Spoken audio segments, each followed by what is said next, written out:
Hello दोस्तों, स्वागत है आपका इस नए वीडियो में जो कि स्टैटिक जीके जीएस मॉक 1 का लेके आ चुके हैं। तो चलिए जानेंगे इसका सॉल्यूशन बिल्कुल विस्तार से। पहला क्वेश्चन है, प्रिज्म से गुजरने पर सबसे अधिक अपवर्तित होने वाला रंगीन प्रकाश कौन है, ये पूछा जा रहा है और काफ़ी इम्पोर्टेंट प्रश्नों में से एक है।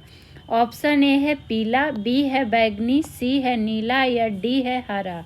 तो इसका जो राइट आंसर हो जाएगा ऑप्शन नंबर बी, यानी कि बी फॉर बैगनी। अब चलिए और क्या प्रश्न पूछ लिया जा सकता है। तो ये तो जान गए हैं कि अपवर्तित होने वाला रंगीन प्रकाश है कौन, बैगनी रंग आ जाता है इसके अंतर्गत। वही बात करेंगे तो बैगनी रंग की ये भी आपसे पूछ सकता है कि बैगनी रंग की प्रकाश की जो तरंग दैर्घ्य होती है वो क्या होती है। तो ये ध्यान रखना है कि कम होती है। क्या होती है? तो कम होती है। वहीं अगर बैगनी रंग के आवृत्ति की अगर हम बात कर ले तो आवृत्ति जो है सबसे अधिक होती है। सबसे अधिक आवृत्ति किस रंग की होगी? तो बैगनी के।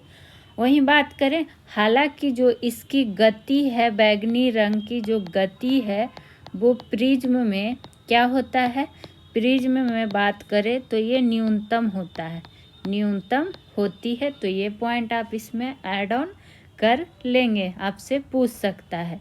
वहीं बात करेंगे अगर लाल रंग का, तो ठीक इसके अपोजिट ध्यान रखेंगे लाल रंग में कि लाल रंग का तरंग दैर्घ्य जो होता है, लाल रंग का तरंग दैर्घ्य की अगर बात करेंगे तो सबसे क्या होता है, अधिक होता है। तो ये दोनों प्रश्न आपसे पूछे जा सकते हैं, ध्यान रखिएगा। आ जाएंगे आज के अगले प्रश्न पे और इसमें सारे विषय के प्रश्न शामिल किए गए हैं। दूसरा नंबर प्रश्न आ गया है, 1917 में चंपारण सत्याग्रह के दौरान भारत में महात्मा गांधी के जीवन पर पहले ज्ञात प्रयास के पीछे कौन था। तो ये कौन थे?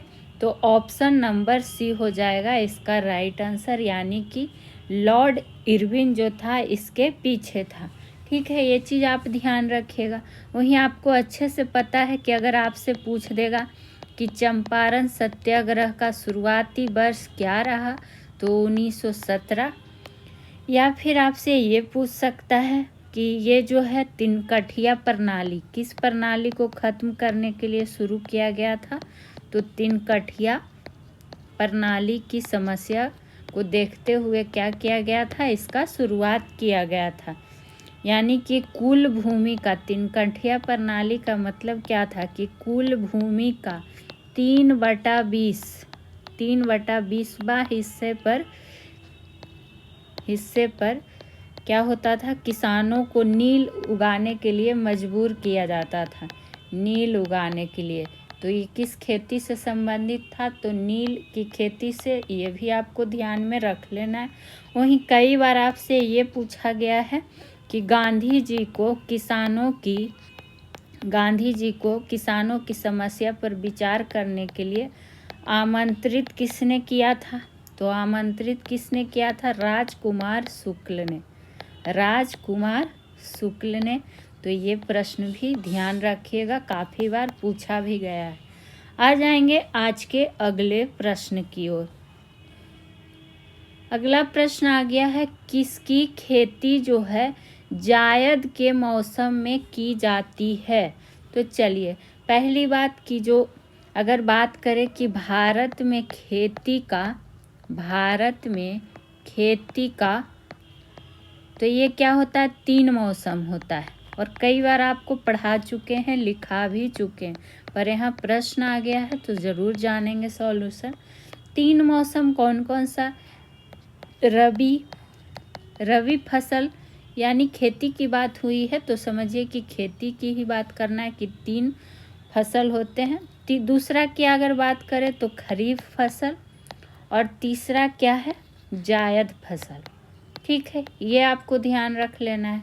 रबी फसल की अगर बात करें तो ये शीत ऋतु, किसमें, तो शीत ऋतु में। वहीं अगर इसकी बात करें अक्टूबर से दिसंबर के बीच क्या होता है, बुआई होता है, बुआई होता है। तो ये भी पूछा जाता है, पॉइंट नोट डाउन करते हुए चलेंगे। और अगर कटाई क्या बात करेगा कि रबी फसल का कटाई कब होता है, तो ग्रीष्म ऋतु में अप्रैल जून के बीच में कटाई हो जाता है और शीत ऋतु अक्टूबर दिसंबर में बुआई हो जाता है। वहीं आपसे रबी फसल का क्या पूछ सकता है, एग्जाम्पल जैसे कि कुछ ध्यान रख सकते हैं, गेहूं हो गया, जौ हो गया, मटर हो गया, ये सब किसके अंतर्गत आ जाएंगे, रबी फसल के अंतर्गत आ जाएंगे। अब बात करते हैं दूसरा जो कि खरीफ फसल की। ठीक है, तो खरीफ की फसल है जो जून जुलाई के यानी कि मानसून के आगमन के समय क्या होता है, इसका बुआई होता है। वहीं अगर इसकी कटाई की बात करें तो अक्टूबर नवंबर में यानी कि शीत ऋतु में क्या हो जाता है, खरीफ फसल का कटाई हो जाता है। अगर एग्जाम्पल इसकी बात करें खरीफ फसल का एग्जाम्पल का, तो इसमें क्या हो जाएगा, जैसे कि चावल हो गया, कपास हो गया, जूट हो गया, ये सब किसके अंतर्गत आ जाएंगे और एग्जाम्पल भी पूछे जाते हैं। अब आ जाइए लास्टली जायद फसल की बात कर लेते हैं। तो जायद की फसल है जिसकी बुआई कब होती है, तो मार्च में। कब, तो मार्च में बुआई होती है और जून तक क्या किया जाता है, इसको काट लिया जाता है यानी कि कटाई हो जाता है।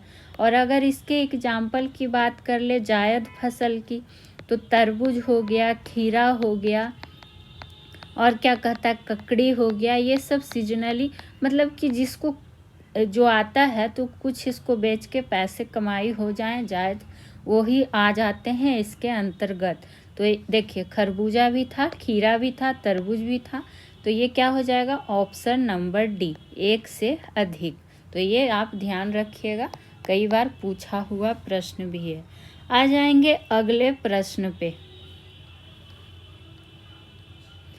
बिहार की किस जनजाति ने कांग्रेस के गया अधिवेशन में भाग लिया था, ये हमसे पूछा जा रहा है। उराव जनजाति, संथाल जनजाति या फिर सन्यासी या फिर इनमें से कोई नहीं। तो जो कांग्रेस का गया अधिवेशन का अगर बात हो रहा है तो ये 1922 में आयोजित हुआ था। कब हुआ था, तो 1922 में हुआ था। किसकी अध्यक्षता में हुआ था, तो चित्तरंजन दास की अध्यक्षता में। ये प्रश्न भी यहाँ पर बन जाता है, अध्यक्षता में हुआ था 1922 का गया अधिवेशन। ठीक है, तो ये आप ध्यान रख सकते हैं, कांग्रेस का गया अधिवेशन। जब बिहार की बात आई है कि किस जनजाति ने, तो इस जनजाति बिहार से अगर बात करें तो 37वें कांग्रेस अधिवेशन में, 37वां कांग्रेस अधिवेशन। ठीक है, ये आप ध्यान रखिएगा। और इसका जो राइट आंसर जनजाति का हो जाएगा उराव जनजाति, ऑप्शन नंबर ए हो जाएगा इस प्रश्न का राइट आंसर। और ये काफ़ी बार एग्जाम में, बिहार के एग्जामों में पूछा भी जा चुका है। आ जाएंगे अगले प्रश्न की ओर। वह महिला स्वतंत्रता सेनानी कौन थी जो स्वतंत्रता आंदोलन की वयोवृद्ध महिला के रूप में प्रसिद्ध थी। यहाँ वयोवृद्ध महिला के रूप में पूछा जा रहा है। उसी तरह से अगर आपसे पूछ दे कि ग्रैंड ओल्ड मैन की उपाधि किसको प्रदान है, यानी कि वयोवृद्ध पुरुष के रूप में, तो ये किनको प्राप्त है, दादा भाई नौरोजी को। तो ये एक पॉइंट यहाँ पर ऐड ऑन कर सकते हैं, दादा भाई नौरोजी मैन में हो जाएंगे। वहीं महिला में जब बात आती है तो इसमें ध्यान रखिएगा अरुणा आसफ अली, तो ऑप्शन नंबर ए, जो कि स्वतंत्रता सेनानी थी। इन्होंने 1942 यानी कि क्या कह सकते हैं, भारत छोड़ो आंदोलन के समय, भारत छोड़ो आंदोलन के समय अगर बात करें इनकी, किनकी, अरुणा आसिफ अली की, तो मुंबई के ग्वालिया टैंक मैदान में, ग्वालिया, जो भी पढ़िए डिटेल के साथ पढ़िए, ग्वालियर टैंक मैदान में कांग्रेस का क्या किया था, झंडा फहराया था। तो ये भी प्रश्न बन सकता है, तो इसको भी क्या करिएगा, ध्यान रखिएगा कि कांग्रेस का झंडा इन्होंने फहरा दिया था मुंबई के ग्वालियर टैंक मैदान में। और व्यक्तिगत सत्याग्रह के लिए, किस सत्याग्रह के लिए, जिसके बारे में भी आपको हम कई बार बता चुके हैं। तो व्यक्तिगत सत्याग्रह के लिए इनको 1930 में, 1932 में और 1941 में क्या हुआ था, जेल जाना भी पड़ा था इनको, अरुणा आसिफ अली को। तो ध्यान रखिएगा, नोट डाउन करते हुए चलेंगे। आ जाएंगे अगले प्रश्न की ओर। अगला प्रश्न हमारा 6 नंबर आ गया है कि जनसंख्या की वहन क्षमता किसके द्वारा निर्धारित की जाती है।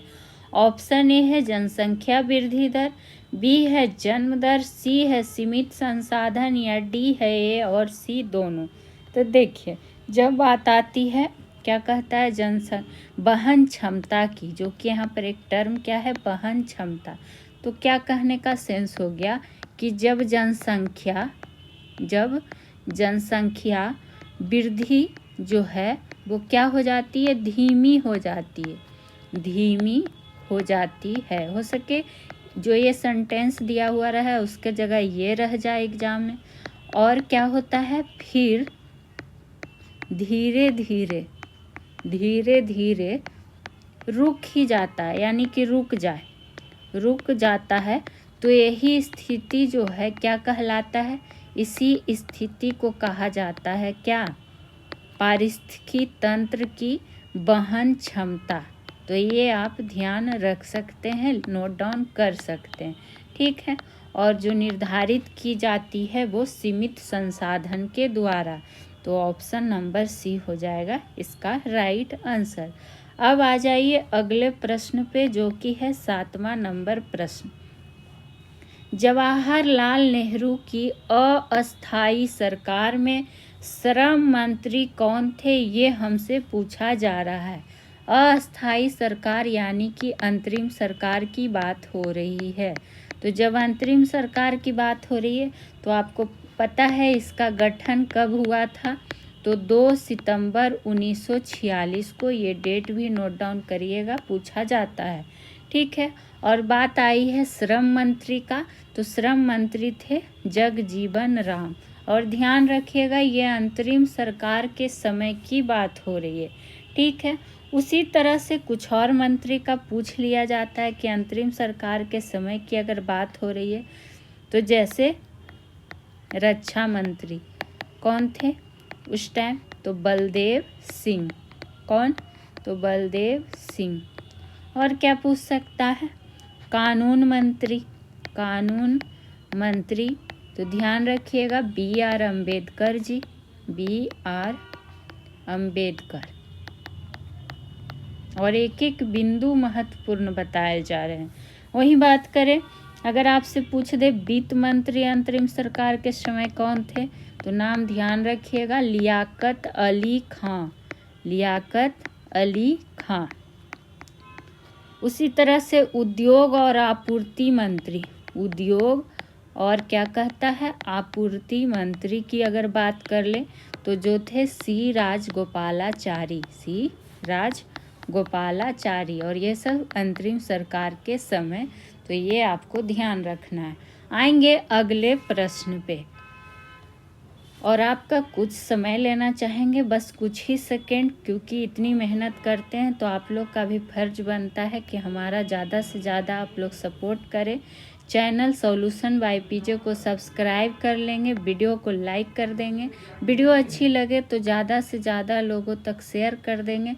सारे विषय का जो क्लास है बिल्कुल विस्तार में NCERT आधारित प्रश्न कराया जा रहा है, वो भी बिल्कुल फुल डिटेल्स के साथ।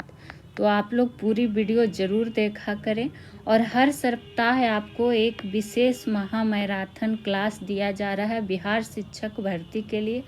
तो जो कोई भी बिहार शिक्षक भर्ती की तैयारी कर रहे हैं या फिर बिहार स्तरीय किसी भी एग्ज़ाम की तैयारी कर रहे हैं, तो सॉल्यूशन बाय पीजे चैनल को सब्सक्राइब कर लेंगे और वीडियो अच्छी लगे तो प्लीज़ एक कमेंट के रूप में आप अपना मोटिवेशन हमें प्रदान करें, यही आपसे आशा रहेगा।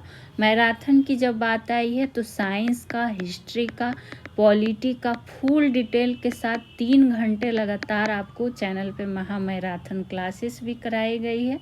प्लेलिस्ट आप एक बार जाके देख सकते हैं। आ जाएंगे आज के अगले प्रश्न पे। आकार और माप के समानता के कारण किस ग्रह को पृथ्वी का जुड़वा ग्रह कहा जाता है, ये हमसे पूछा जा रहा है। ऑप्शन नंबर ए है मंगल, बी है बृहस्पति, सी है बुध या डी है शुक्र। तो जब बात आएगी जुड़वा ग्रह की तो वो क्या हो जाएगा, ऑप्शन नंबर डी, यानी कि शुक्र ग्रह को, जिसको और भी क्या कहा जाता है, सांझ का तारा कहा जाता है। सांझ का तारा, भोर का तारा, भोर का तारा भी इसे कहा जाता है, ये भी आपको ध्यान होगा। और क्या प्रश्न बन सकता है, ये भी आप इसमें ध्यान रख सकते हैं कि वायुमंडल,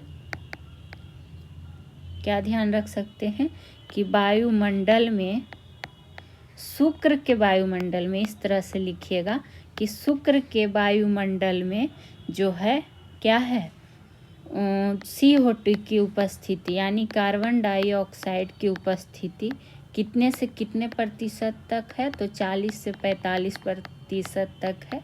ये प्रश्न आपसे पूछ सकता है, ध्यान इसको रखिएगा, ठीक है। और ये पृथ्वी की जुड़वा ग्रह है, इसको जुड़वा बहन भी कहीं कहीं पे लिखा रहेगा, तो यही हो जाएगा इसका राइट आंसर। तो आप इसको ध्यान रख सकते हैं। हालांकि जब बात आती है शुक्र की तो शुक्र के पास जो है पृथ्वी की तरह जीवन या फिर क्या महासागर नहीं है। तो इस तरह से भी प्रश्न आपसे सेंटेंस के रूप में पूछ सकता है कि किस ग्रह के पास जीवन या महासागर नहीं है, तो वो हो जाएगा शुक्र ग्रह। आ जाएंगे अगले प्रश्न की ओर, और बारी बारी से सारे सब्जेक्ट आपके कराए जा रहे हैं, और स्टैटिक जीके जीएस तो आप सारे सब्जेक्ट ही इसमें ऐड है। भारत की संसद के नए भवन का वास्तुकार का नाम क्या था, ये हमसे पूछा जा रहा है। तो आपको पहला यही प्रश्न बन जाता है कि जो पुराना संसद भवन था उसका नया नाम क्या कर दिया गया है, तो नया नाम कर दिया गया है संविधान सदन। क्या कर दिया गया है, संविधान सदन। तो ये चीज़ें आप ध्यान रख सकते हैं। वहीं अगर इसकी उद्घाटन की बात करें तो उद्घाटन कब हुआ था, 28 मई 2023 को। 28 मई 2023 को इसका क्या हुआ, उद्घाटन हुआ। और इसमें अगर बात करें तो लोकसभा में 888 सीटें, और क्या कहता है, राज्यसभा में 384 सीटें। तो टोटल कितना हो गया, 1272 सीटें। ये भी पूछा जा रहा है एग्जाम में, तो इसको भी ध्यान आप रख सकते हैं। वहीं अगर वास्तुकार की बात आई है तो ये कौन हो जाएंगे, बिमल पटेल, यानी कि ऑप्शन नंबर बी हो जाएगा इसका राइट आंसर। और ये जो है सेंट्रल विस्टा प्रोजेक्ट के तहत इसका निर्माण हुआ है, सेंट्रल विस्टा प्रोजेक्ट। तो ये भी आपको ध्यान रखना है, एक एक बिंदु महत्वपूर्ण है। आ जाएंगे अगले प्रश्न पे। अगला प्रश्न हमारा आ गया है कि अंडाशय द्वारा कौन कौन कार्य किया जाता है। तो आपको पता है कि जब बात आई है अंडाशय की तो ये क्या होते हैं, इस तरह से इसका डिफिनीशन के रूप में जान सकते हैं कि महिलाओं के आंतरिक प्रजनन तंत्र में क्या होता है, प्रजनन ग्रंथि की प्रजनन। इस तरह से आप इसको ध्यान रख सकते हैं, नोट डाउन करते चलिएगा। प्रजनन ग्रंथि की क्या होती है, एक जोड़ी होती है और वो ही क्या कहलाता है, अंडाशय कहलाता है। तो ये ध्यान रखिएगा। और बात करें अगर इसके कार्य की तो ये डिम का निर्माण भी करता है, प्रोजेस्टेरॉन का स्राव भी करता है, एस्ट्रोजन का स्राव भी करता है, यानी कि सारे के सारे हो जाएंगे ऑप्शन नंबर डी। ठीक है, तो इसमें और कुछ है नहीं, बढ़ेंगे आगे की ओर।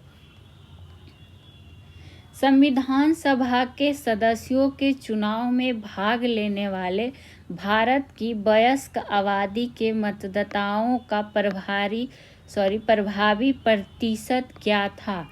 10 से 15%, 25 से 30%, 20 से 25% या फिर कोई नहीं? तो इसका जो राइट आंसर हो जाएगा ऑप्शन नंबर ए, यानी कि कितना था? 10 से लेकर 15% तक। ये डाटा ध्यान रखिएगा।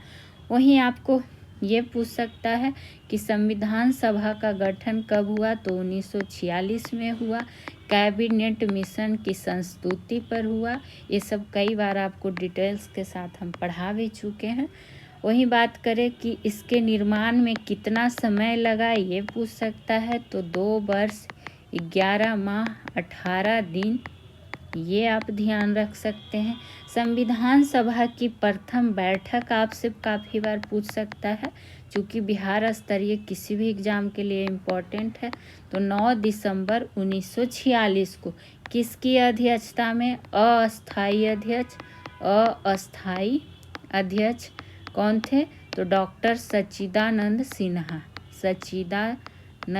सिन्हा। तो ये आप ध्यान रखिएगा।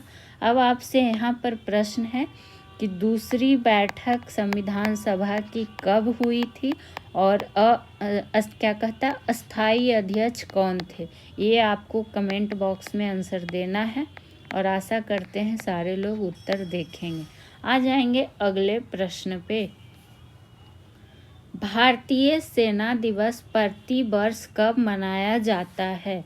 तो ये मनाया जाता है 15 जनवरी को, या फिर 1 जनवरी को, या 11 जनवरी को, या 12 जनवरी को। तो भारतीय सेना दिवस पूरे देश में 15 जनवरी को मनाया जाता है। तो ये आप क्या करिएगा, ध्यान रख लीजिएगा। वही बात करेंगे कि देखिए किस तरह से 15 जनवरी क्यों मनाया जाता है, ये भी आप ध्यान रख सकते हैं। तो चूँकि 15 जनवरी 1949 की बात है को क्या हुआ था, जनरल, नाम ध्यान रखिएगा, नाम पूछा जाता है, KM करियप्पा। कौन? तो KM करियप्पा ने क्या किया था कि British general sir Francis butcher से क्या किया था, भारतीय सेना की कमान, भारतीय सेना की क्या की थी, कमान संभाली थी। और इसी ऐतिहासिक घटना को याद करने के लिए 15 जनवरी को भारतीय सेना दिवस प्रति वर्ष मनाया जाता है। आ जाएंगे अगले प्रश्न पे। एक पोषी स्तर से दूसरे पोषी स्तर में कितनी ऊर्जा अवशोषित होती है? तो देखिए ये भी प्रश्न काफ़ी इम्पोर्टेंट में से एक है। तो 5%, 10%, 15% या फिर 20%। तो यह ध्यान रखिएगा कि 10%, यानी कि ऑप्शन नंबर बी होगा इसका राइट आंसर। आपसे इस तरह से प्रश्न पूछ सकता है कि पारिस्थितिकी तंत्र में, किसमें? तो पारिस्थितिकी तंत्र में ऊर्जा का प्रवाह का 10% का नियम, 10% नियम किसके द्वारा दिया गया था? ये प्रश्न पूछ सकता है। तो नाम ध्यान रखिएगा, लिंडमैन के द्वारा ये दिया गया था। 10% ऊर्जा का स्थानांतरण वाला जो बात है। ठीक है, तो इसमें और कुछ है नहीं, बस ये काफ़ी बार पूछा गया है, प्रतिशत ध्यान रख लीजिएगा। चलिए आएंगे अगले प्रश्न पे। IUCN का मुख्यालय कहाँ है? तो IUCN की अगर बात आई है तो इंग्लिश वर्ड इसका आप लोग बताएंगे फुल फॉर्म कि क्या होता है, सर्च कर लीजिएगा। हम हिंदी वाले आदमी हैं तो हिंदी वाली बात करेंगे तो अंतर्राष्ट्रीय, हम लोग की मातृभाषा हिंदी है तो हिंदी का चलिए बात करते हैं। अंतर्राष्ट्रीय प्रकृति संरक्षण संघ, ये होता है हिंदी में। आप लोग बताइएगा भाई खोज के कि IUCN का इंग्लिश में क्या होता है फुल फॉर्म, ठीक है। अगर इसकी मुख्यालय की बात आई है तो स्विट्जरलैंड, ऑप्शन नंबर ए हो जाएगा इसका राइट आंसर। और अगर बात करें IUCN का स्थापना वर्ष का, तो स्थापना वर्ष ध्यान रख सकते हैं 1948, ठीक है। वहीं बात करते हैं IUCN क्यों ज़रूरी है, पूछ लिया जाता है तो ध्यान रखिएगा कि पौधों और जानवरों के एक एक बिंदु आपको महत्वपूर्ण बताया जाता है, नोट डाउन करिएगा। जानवरों के संरक्षण के संबंध में रेड लिस्ट जारी किया जाता है। रेड लिस्ट को क्या किया जाता है, जारी किया जाता है। चलिए बढ़ेंगे अगले प्रश्न पे। श्रीलंका कब स्वतंत्र हुआ था? ये प्रश्न बिहार शिक्षक भर्ती में पूछा भी गया है। बहुत सारे जो प्रश्न हैं पूछे ही जा चुके हैं। तो श्रीलंका जो स्वतंत्र हुआ था, ऑप्शन नंबर सी, यानी कि 4 फरवरी 1948 को स्वतंत्रता इसको मिली थी। और श्रीलंका की अगर बात करें तो ऐतिहासिक रूप से सिलोन के नाम से जाना जाता था। और बात करें तो आधिकारिक तौर पर अगर हम बात करें तो डेमोक्रेटिक, देखिए यहाँ पर इंग्लिश में लिख देते हैं, वहाँ पर आप लोग को हिंदी में लिखे, खुश हो जाइए। Democratic socialist Republic of Sri Lanka के नाम से भी जाना जाता है आधिकारिक तौर पर जब पूछे तो। दक्षिण एशिया में एक द्वीप देश है, तो ये आप ध्यान रखिएगा। आ जाएंगे अगले प्रश्न पे। बायोग्राफी ऑफ कुंवर सिंह और अमर सिंह के लेखक कौन हैं? ये प्रश्न भी BPSC शिक्षक भर्ती में पूछा जा चुका है, तो BPSC टीचर वाले ज़्यादातर ध्यान देंगे। ऑप्शन ए है MN रॉय, बी है कालिंकर दत्त, सी है जवाहरलाल नेहरू, डी है महात्मा गांधी। तो ऑप्शन नंबर बी हो जाएगा इस प्रश्न का राइट आंसर। किताब का कुंवर सिंह और अमर सिंह का बायोग्राफी का पूछा जा रहा है, ठीक है, तो ये ध्यान रखिएगा। अगर पूछे कि इसका प्रकाशन की बात आएगी तो ध्यान रखिएगा KP Jaiswal research institute Patna द्वारा इसका प्रकाशन क्या हुआ था, किया गया था। बाकी आपको कुंवर सिंह के बारे में तो अच्छे से जानकारी है कि जगदीशपुर से ये राजपूतों के परिवार से बिलोंग करते थे। 1857 के क्रांति में इनके और ये कुंवर सिंह और अमर सिंह ने क्या किया था, नेतृत्व भी किया था। ये सब सारी चीज़ें आपको कई बार हम पढ़ा चुके हैं, तो इसलिए ज़्यादा वक्त नहीं देंगे। और आपसे एक बार फिर से रिक्वेस्ट करेंगे कि please solution bye PJ channel को सब्सक्राइब कर लीजिए। वीडियो अच्छा लगे तो लाइक शेयर करिए। और सारे विषय आपको NCERT पर आधारित प्रश्न फुल डिटेल्स के साथ सॉल्यूशन दिए जा रहे हैं, सारे सब्जेक्ट के, टोटल GK GS के। तो बिहार शिक्षक भर्ती वाले प्लस बिहार राज्य स्तरीय किसी भी एग्ज़ाम की तैयारी के लिए आप इस चैनल से जुड़ सकते हैं। और आपको हर सप्ताह एक महामैराथन क्लासेस भी दी जा रही हैं बिल्कुल डिटेल्स के साथ। PDF के लिए आप टेलीग्राम से जुड़ सकते हैं। प्लेलिस्ट हर विषय का बना हुआ है GK GS का, तो एक बार जाके देखिएगा ज़रूर। और वीडियो अच्छी लगे तो एक कमेंट के रूप में आप अपना सहयोग प्रदान कर सकते हैं। और ज़्यादा कुछ नहीं बोलेंगे, सीधे चलेंगे अगले प्रश्न पे। अगला प्रश्न हमारा आ गया है, अमेजन बेसिन में एक बड़े मकान को क्या नाम दिया गया है जिसकी छत की तिरछी खड़ी ढाल होती है?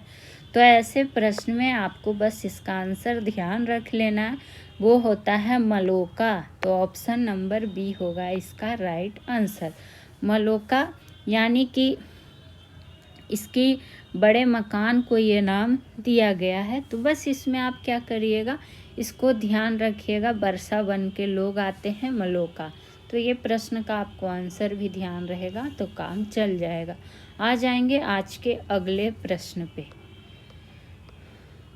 कौटिल्य किस स्थान में राजनीति विज्ञान और अर्थशास्त्र के प्राध्यापक थे? नालंदा, पाटलिपुत्रा, तक्षशिला या इनमें से कोई नहीं? तो जब बात आती है कौटिल्य की, जिनको चाणक्य के नाम से भी जाना जाता था, विष्णुगुप्त के नाम से भी जाना जाता था, और ये क्या थे, भारतीय प्रसिद्ध अर्थशास्त्री भी थे। अर्थशास्त्री में इनका नाम आता है, दार्शनिक में इनका नाम आता है, और साथ ही साथ क्या, राजनीतिक सलाहकार के रूप में ये क्या थे, प्रसिद्ध थे, चाणक्य, कौटिल्य। और ये तक्षशिला में क्या थे, प्राध्यापक थे, जो कि विश्व का क्या है, सबसे पुराना विश्वविद्यालय में से एक है। सबसे पुराना विश्वविद्यालय में से एक है कौन, तक्षशिला। और ये क्या था, प्राचीन भारत में शिक्षा का केंद्र था।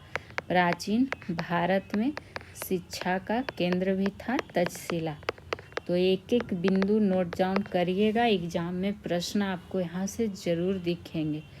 अगला प्रश्न हमारा आ गया है, क्या आ गया कि 1 गीगाबाइट जीबी बराबर होता है किसके? तो जब बात आती है 1 GB, तो ये तो मोबाइल डाटा से ही आप लोग को अच्छे से पता होगा, बताने की ज़रूरत नहीं है।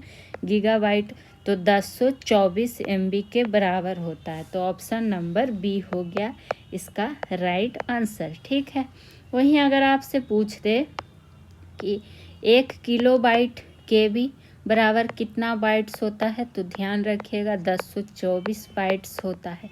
ठीक है, उसी तरह से 1 मेगाबाइट 1 MB बराबर कितना किलोबाइट होता है, तो 1024 किलोबाइट्स होता है। तो इधर तो 1024 ही रहेगा, सिर्फ आपको ये यूनिट ध्यान रख लेना है। उसी तरह से पूछ दे 1 टेराबाइट बराबर कितना गीगाबाइट होता है, तो 1024 GB होता है। अब आपको यहाँ पर ये बताना है कि KB, MB, TB, GB में सबसे बड़ा कौन होता है, ये आप डिसाइड करेंगे, यानी कि इसका जवाब आप लोग देंगे। आ जाएंगे अगले प्रश्न पे। अगला प्रश्न आ गया है, विटामिन B12 का रासायनिक नाम क्या है? बहुत बार पूछा हुआ प्रश्न। तो इसका विटामिन B12 की जब बात आएगी तो ये क्या हो जाएगा, इसका right answer cyanocobalamin, option number b. और विटामिन आपको हम फुल डिटेल्स के साथ टॉपिक में पढ़ा चुके हैं, तो एक बार प्लेलिस्ट आप लोग चेक तो किया कीजिए। वहीं बात करें थायमिन किसका नाम हो जाएगा, तो विटामिन B1 का रासायनिक नाम थायमिन है। कोबाल्विन जान ही गए, नियासिन आपको पढ़ा ही चुके हैं, राइबोफ्लोविन काफ़ी बार पूछा गया है। ठीक है, तो राइबोफ्लोविन जो हो जाता है किसका हो जाता है, विटामिन B2 का, और ये दोनों काफ़ी बार रिपीट हुआ। उसी तरह से अगर आपसे पूछ दे कि विटामिन B6 क्या होता है, तो पायराडॉक्सिन। ठीक है, उसी तरह से पूछ देता है एस्कॉर्बिक अम्ल किसका होता है, तो विटामिन C का रासायनिक नाम क्या होता है, एस्कॉर्बिक अम्ल। ठीक है, विटामिन K का क्या होता है, तो विटामिन K होता है फाइलोक्विनोन। ये सब सारे डिटेल के साथ आप, नियासिन आप लोग के लिए छोड़ चुके हैं क्योंकि बहुत बार आपको हम पढ़ा चुके हैं। चलिए बढ़ेंगे अगले प्रश्न पर, और ये रहेगा आज का अंतिम प्रश्न। कौन सा युग्म सही सुमेलित नहीं है, तो नहीं है, तो देखते हैं पहले सही कौन कौन सा है। तो एडवोकेट ऑफ इंडिया के लेखक दादा भाई नौरोजी, तो ये पहला ही सही नहीं है, यानी कि ऑप्शन नंबर ए होगा इसका राइट आंसर। वहीं दादा भाई नौरोजी से आप ध्यान रखिएगा क्या, poverty and British rule in India पुस्तक के लेखक, जो कि काफ़ी बार पूछा गया है बहुत सारे एग्जामों में। तो ये हो गया। और एडवोकेट ऑफ इंडिया का लेखक कौन हो जाएंगे जब दादा भाई नौरोजी नहीं है? तो दुर्गा दास बासु। क्या हो जाएंगे? दुर्गा दास बासु। तो ये भी ध्यान रखिएगा। वहीं यंग इंडिया महात्मा गांधी सही ही था। इंडियन स्पेक्टेटर सुरेंद्र नाथ बनर्जी ये भी था। और एक से अधिक सुमेलित, तो ये तो बिल्कुल ऑप्शन ही नहीं था, तो ऑप्शन नंबर ए हो गया।